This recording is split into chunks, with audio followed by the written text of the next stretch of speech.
Hello, আসসালামু আলাইকুম viewers. কেমন আছেন সবাই? আশা করি সবাই ভালো আছেন।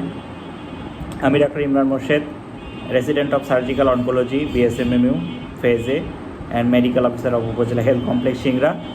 আজ আমি আপনাদের সামনে এফসিপিএস মিড টার্ম প্রিলি এক্সাম এর এক্সাম ফরম্যাট এবং নাম্বারিং সিস্টেম নিয়ে কথা বলবো।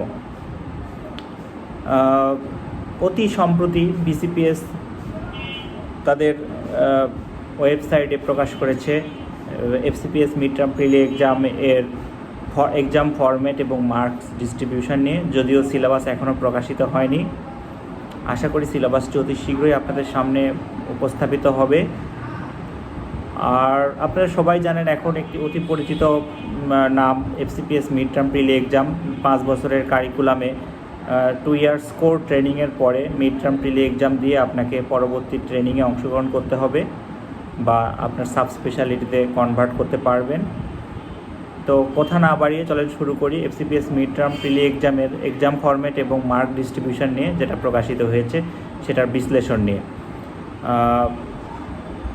আশা করি আপনাদের কিছু প্রশ্নের উত্তর দিতে পারবো, এবং যদি আরও কোনো প্রশ্ন থাকে অবশ্যই সেটা কমেন্ট বক্সে সাবমিট করবেন, আমি সেগুলো উত্তর দেওয়ার চেষ্টা করব।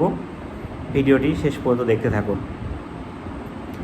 এখানে এক্সাম প্যাটার্নে দুটি অংশ রয়েছে, written exam and OSCE, objective structure clinical examination. Written এক্সামের ডে 1 ডে 2।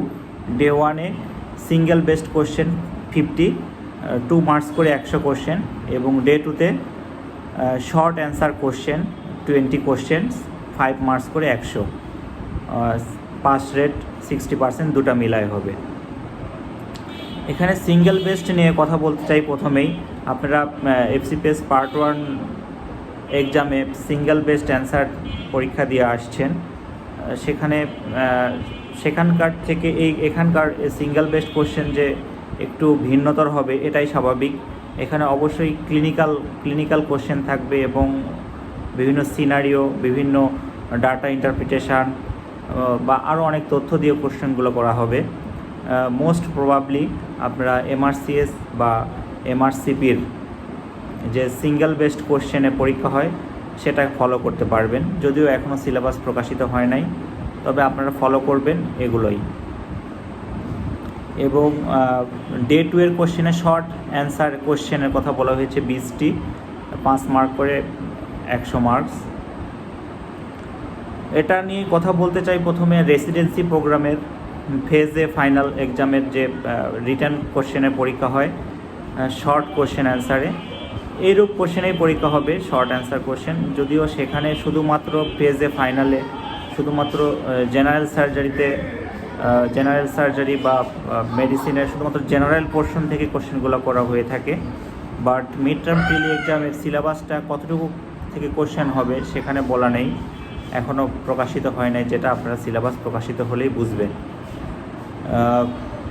সবচেয়ে বেশি আলোচিত অংশ যেটা আপনাদের মধ্যে কনফিউশন তৈরি করতে পারে, অবজেক্টিভ স্ট্রাকচার ক্লিনিক্যাল কোশ্চেন অস্কি নিয়ে, এটাও আমার পুরোপুরি মনে হচ্ছে রেসিডেন্সি ফেজে ফাইনাল অথবা এমআরসিএস এবং এমআরসিবি পরীক্ষাকে ফলো করেই প্রশ্ন একদম এক্সাম প্যাটার্নটা তৈরি করা হয়েছে। তো এখানে যে 100 মার্কের পরীক্ষা সেটা অবশ্যই আপনাদের একদিনে পরীক্ষাটি অনুষ্ঠিত হবে এবং এখানে ক্লিনিক্যাল এবং প্র্যাকটিক্যাল দুটি অংশ থাকবে। 15 স্টেশন, অল আর স্ট্রাকচার্ড এবং অবজার্ভড হবে। ক্লিনিক্যালে 5টা স্টেশন থাকবে, যেটাকে আমরা সহজেই বলতে পারি পূর্বের মেডিকেলের ভাষা যেটাকে শর্ট কেস বলে থাকি আমরা, সেরকম হবে। এবং প্র্যাকটিক্যাল যে অংশটুকু, সেখানে ক্লিনিক্যালে এই অংশটুকুতে আপনাদের history taking and clinical resonance skill, physical examination and clinical resonance skill, diagnostic workup with formulation of the different diagnosis. অর্থাৎ মোট কথা বলতে মোটের উপর বলতে গেলে যেটা কথাটাই আসবে সেটা হলো আপনাদের এটা শর্ট কেস, আমরা মেডিকেলের ভাষায় খুব সহজে যেটা বলে থাকি, শর্ট কেসের মতো 5টা কেস থাকবে, সেগুলো নিয়ে আলোচনা হবে এখানে। এবং প্র্যাকটিক্যাল 10টা স্টেশনে থাকবে, যেখানে থাকবে imaging, X ray, city, MRI, ECG, mammogram, any diagnostic file of the patient থাকতে পারে। Then data interpretation, communication skill with the patient, procedure skill and communication skill like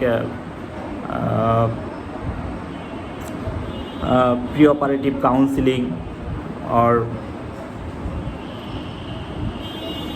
any form of communication skill থাকতে পারে এই অংশে। তো clinical এবং practical এই অংশ দেখে আমার পুরাই মনে হচ্ছে যেটা রেসিডেন্সি পরীক্ষার ফেজে ফাইনালের অনুরূপ একটি অংশ, অথবা এমআরসিএস অথবা এমআরসিপিতে পরীক্ষা দিতে গেলে পার্ট বিতে অস্কিতে যে অংশগুলো থাকে সেগুলোর অনুরূপেই কোশ্চেন তৈরি করা হয়েছে। তো সামগ্রিক বিশ্লেষণে বোঝা যাচ্ছে বিসিপিএস তাদের যে মিড টার্ম প্রিলি পরীক্ষার যে এক্সাম ফরম্যাট এবং নাম্বার সিস্টেমের কথা বলছে, সেখানে তারা এফসিপিএস পরীক্ষাটিকে তারা এমআরসিএস এমআরসিপির অনুরূপ অথবা